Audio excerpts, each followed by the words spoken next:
Hello everyone! Welcome back to my channel.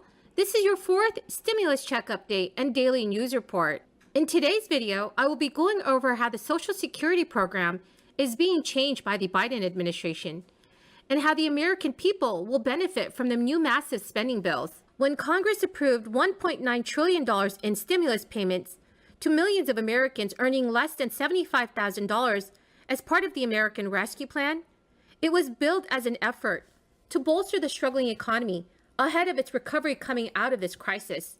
To understand how much another round of stimulus checks would cost, we would have to look at the costs associated with past measures.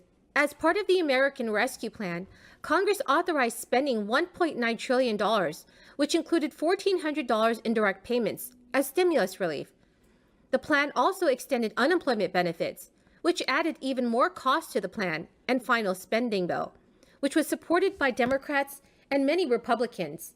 The cost of the CARES Act, which was the first stimulus relief package, had a per-taxpayer cost of approximately $16,800. Payments to millions of Americans were $200 less in that first round, but the income qualifications did not change significantly in the 2021 version of the relief.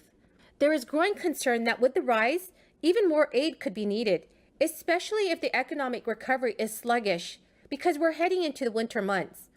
While the previous stimulus checks caused increased economic activity in some sectors, economists have worried they may have also caused some of the inflation that has been reported recently.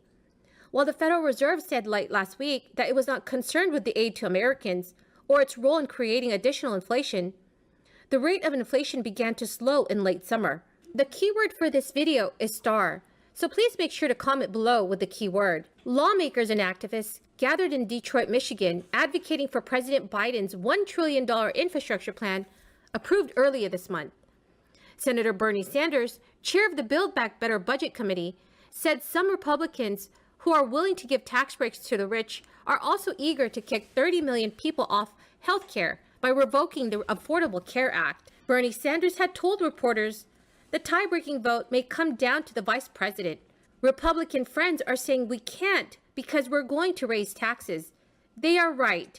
We are finally going to raise taxes on the rich who are not paying their fair share. The town hall comes amid ongoing negotiations and drafting of the infrastructure bill and a $3.5 trillion budget reconciliation bill, which is expected to be unveiled next month.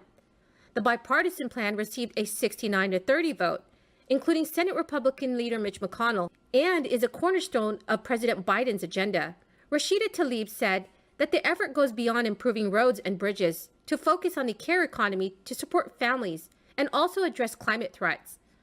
According to Senator Sanders, the bill would help millions of Americans across this nation. Childcare is $15,000 a year on average, but with the new plan, no family in America would pay more than 7% of their income. An expansion of Medicare would also cover dental, hearing aids, eyeglasses for seniors, and lower the age for eligibility. Home health care would also be expanded to pay caregivers a living wage to take care of the elderly and disabled. Bernie Sanders did state, "We put money into communities like Detroit that are already suffering significantly the brunt of climate change, especially what it means in terms of flooding and the lack of electricity," he said. This bill will be the largest single investment by far in American history. We are going to deal with climate, deal with housing, deal with childcare, deal with home health care, and we're going to put millions of people back to work at good-paying union jobs. So everyone, what are your thoughts on the current infrastructure plan? Please leave them in the comments section below. Social Security benefits are getting a boost for 2022. Potentially the biggest bump in the last 40 years. While the annual increase could be as high as 6.2% due to inflation, that monthly check may not go as far as you think. Social Security's cost of living adjustment, which is also known as COLA, is calculated each year by using the Consumer Price Index for urban wage earners and clerical workers. It makes the calculation for the 2022 based on data through the third quarter. AARP also noted that the Social Security Administration typically announces that amount of the annual adjustment during the month of October. The increase in benefits typically goes into effect in January. While a 6% increase may seem substantial, it does not necessarily mean a bigger income. Thank you so much for joining me here. I hope you found some of this information helpful. Thank you so much, everyone.